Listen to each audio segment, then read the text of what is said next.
Elf is struck in the head. However, it's a graze. It actually says on the chart, ow, blood trickles. If you're going to let that bother you, you will never finish a quest. However, because I've been away, I need to throw to see if anything else has arrived with the druid. Yes, it has. A green dragon has flown in. That could be, it could be better. I keep getting asked a lot about rules charts. Where do I get the rules? Can I show you my rules?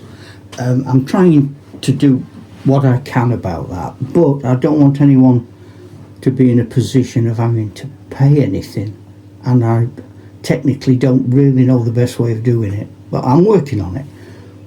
What I would say is, you don't need rules. You don't need any rules at all. You can start with nothing and make it up as you go along. If you've got D6, use a D6. If you're playing in a different scenario, for example, if you were on a planet in a science fiction game which was desert, you wouldn't want all the woodland.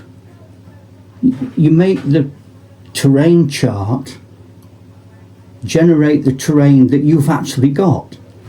And same with the figures. If you say, oh, I'm going to throw a D6 for how many non-player characters, and you throw a 6, but you've only got 2, well, cheat. There's only you there. So you could do exactly what you like.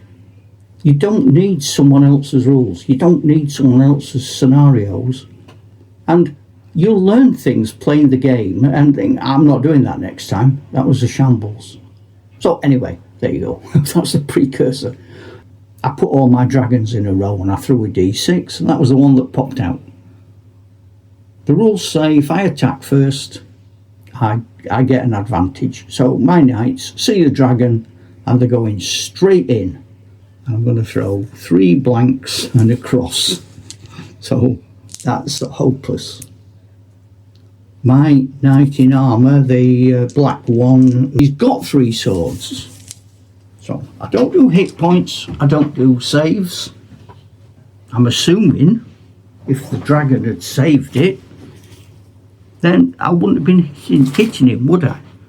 So I find out part of his body. I've hit him in the 17s and I've done a 12 of damage.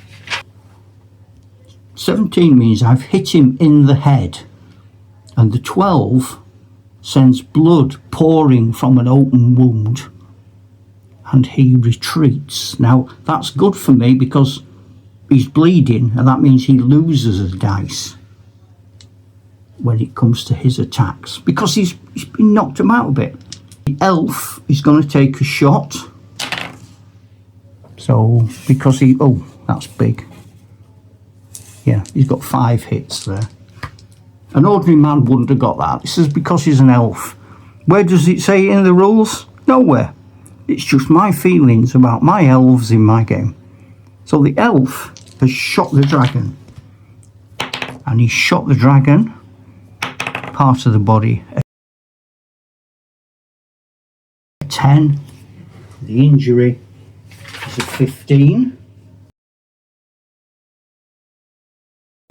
So that's his upper left forearm. He screams and roars in agony as he steps away. But that's the end of my attack. Now the dragon can come back. Now the dragon, being a green dragon, in my world, does have a fire attack. So rather than get too close to anybody, I think he's going to use fire and he's going to blast it here across the, you catch the giant, the cleric and the elf. So the giant is injured by the flames. The elf is injured by the flames, and the cleric is injured by the flames. So the giant, and this is fire damage.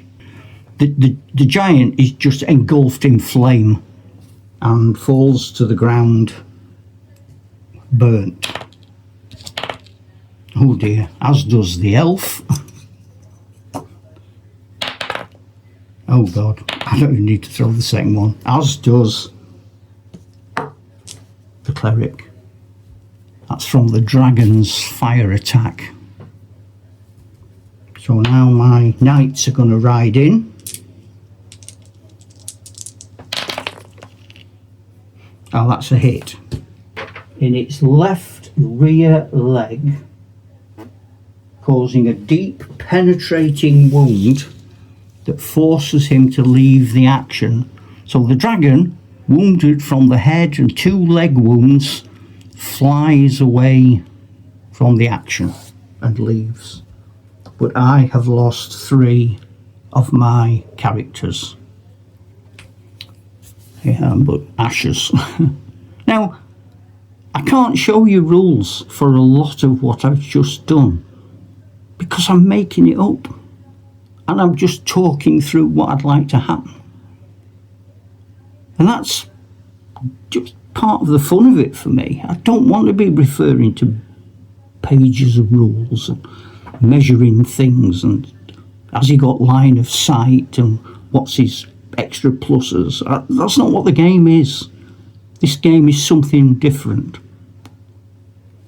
So they're going to spend the night there now, recovering from that horrific blow, and then the knight and his companion are going to move into the next segment.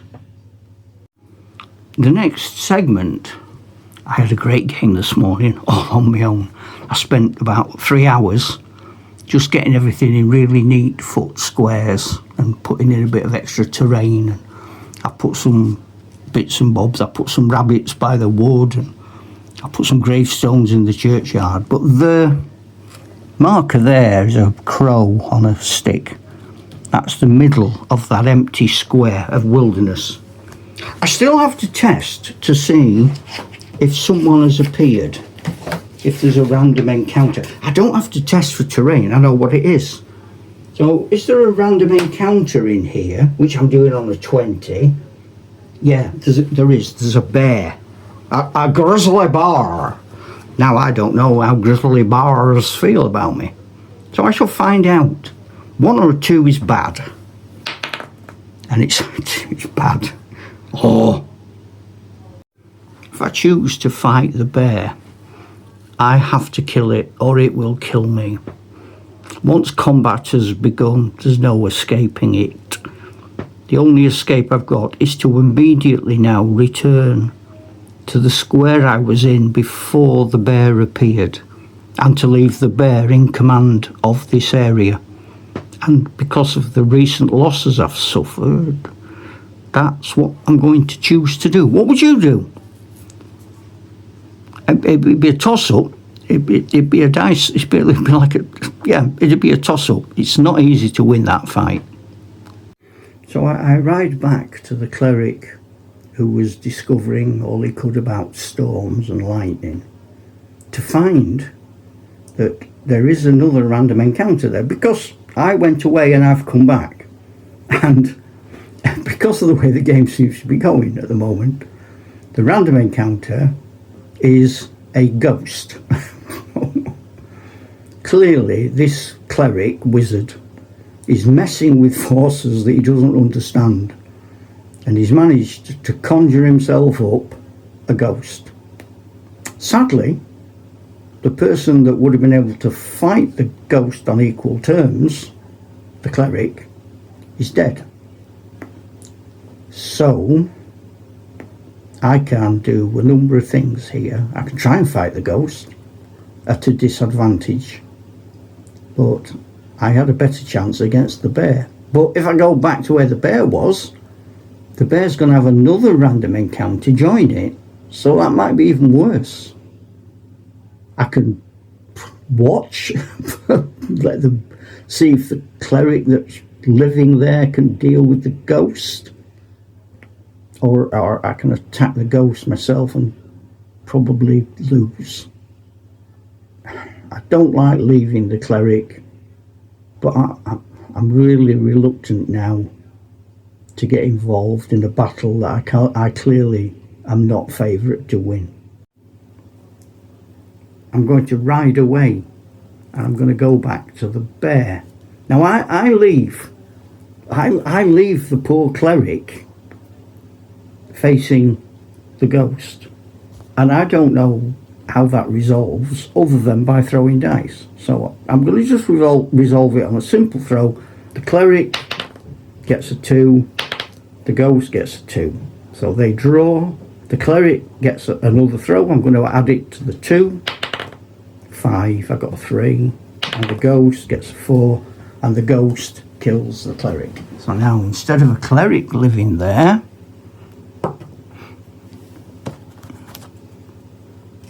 it is a slot haunted by a ghost. Oh, I'll tell you what I'm going to do. I've just made this up. Because he's been killed by a ghost, let's see if he comes back as a ghost himself. So yes, he does 1. No, he doesn't 6. He doesn't come back as a ghost. But I ride away. This is going from bad to worse. So I've come back, and is there another random character in the area? Yes, there is. A hag. Then I dice for the hag's relationship with the bear. And I'm just using a d6, and I'm saying 5 or 6 they are friendly, 1 or 2 they hate each other. I was hoping for a 1 or a 2. I didn't get that, I got 6. So the bear, I'm going to say, is the hag's pet. So now I'm facing a hag and a bear. So do I allow myself to go back to the ghost? How many times can I make this journey? Just going backwards and forwards. At some point I'm going to have to make a reaction. I could go back to the ghost, hoping that whatever the new encounter is a help, not a hindrance. And of course, the new creature that I find with the ghost is a barbarian who, though he's ambivalent to me, is a friend of the ghosts.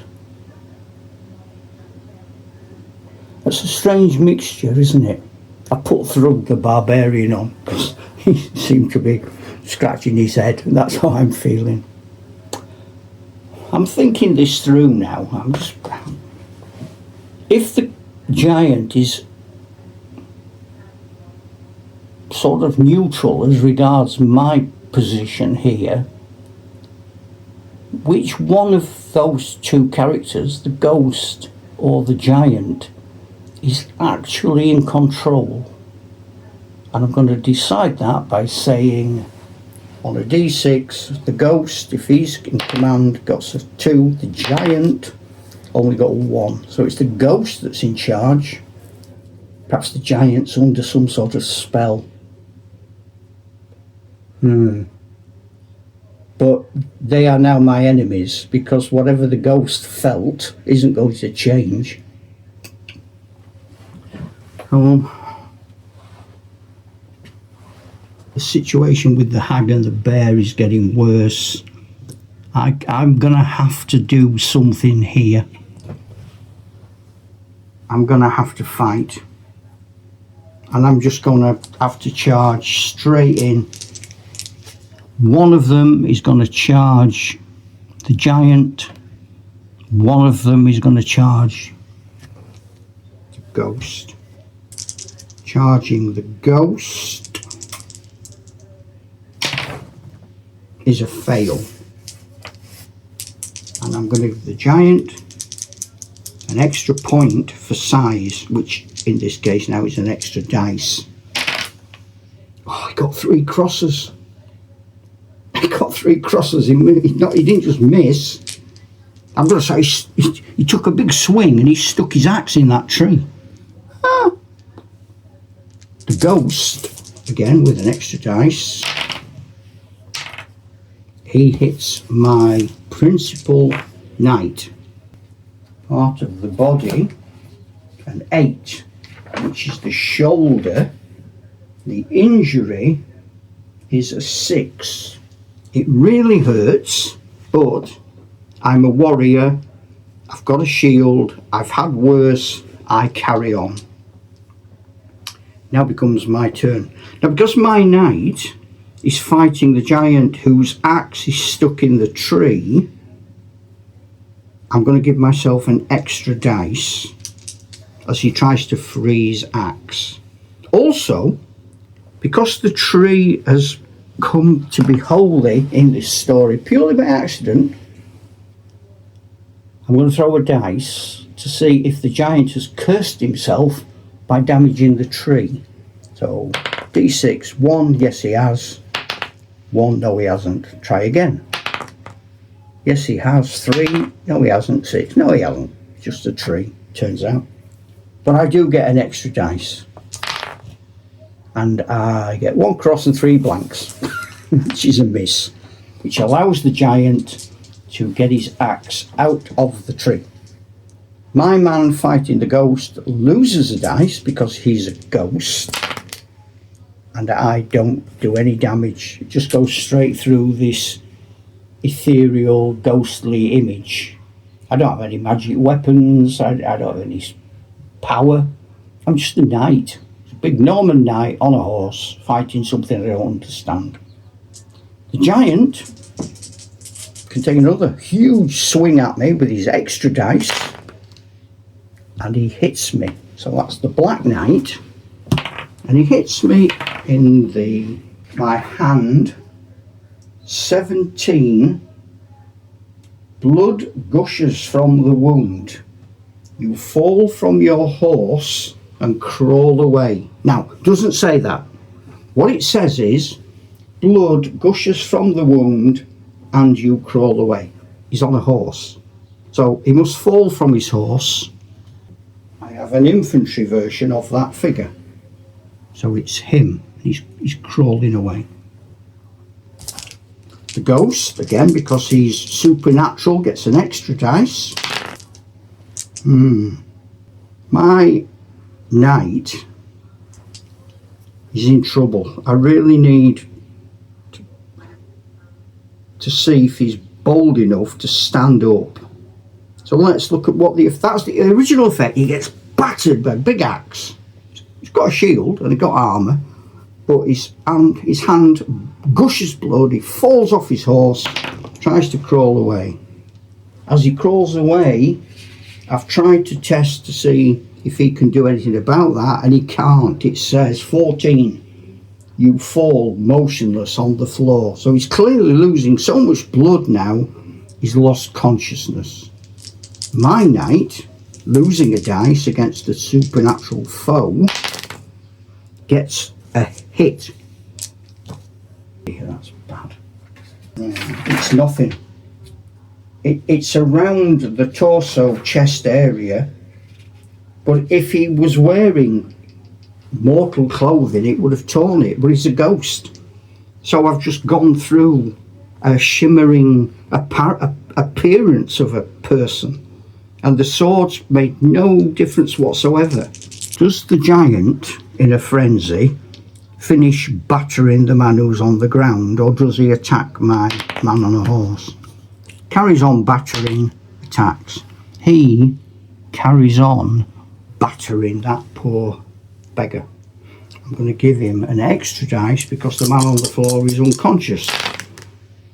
Yeah, he hits him again and he severs the wounded hand. So he's now chopped his arm off, chopped his hand off at the wrist. There we go. The Spectre, still with his 4 dice, and he gets a hit. Oh dear.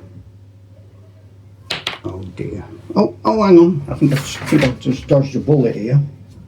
13. That was a bit of hand. But it's only a 5. A long, shallow wound with lots of blood. But he's a knight in armour, a questing knight. He doesn't care. He's not bothered.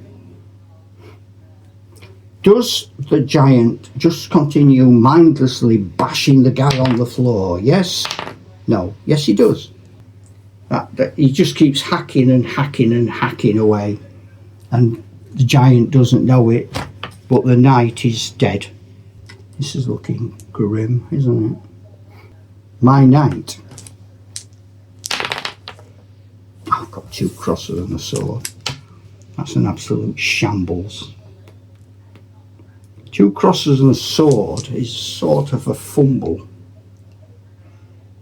Could I break off combat and try and ride away at random? Where do I ride to? To a forest full of goblins, facing a bear and a hag. I've got a couple of places which would be better than where I am now.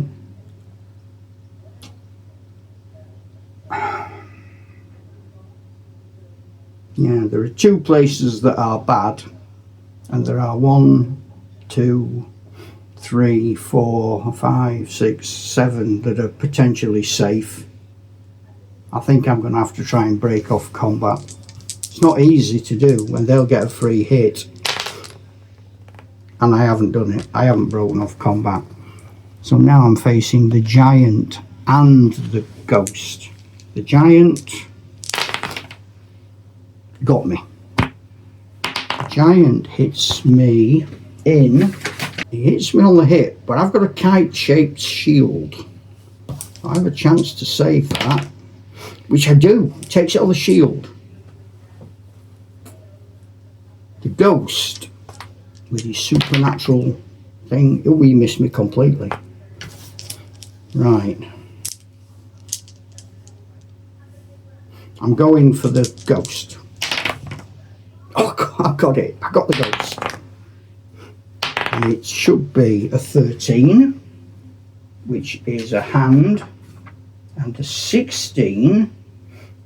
I sever his hand completely from his body. Now,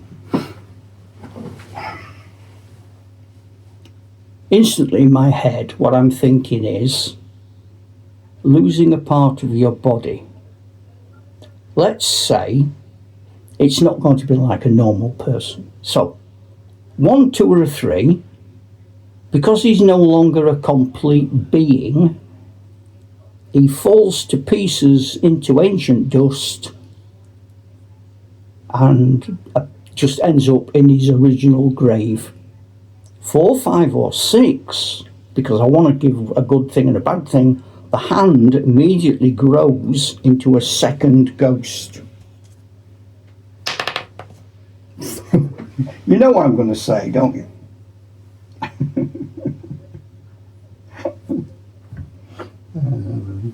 Yep, it's a second ghost appears, and the hand hits the ground.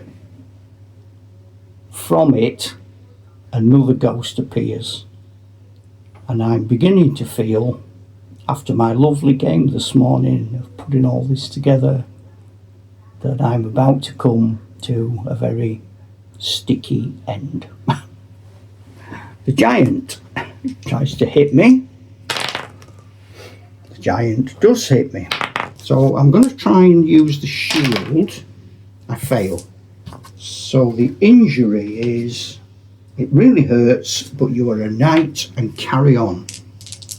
The first ghost, oh, he really hits me. He really hits me. He hits me hard. This is looking bad. Hits me hard. Oh, across my fingers.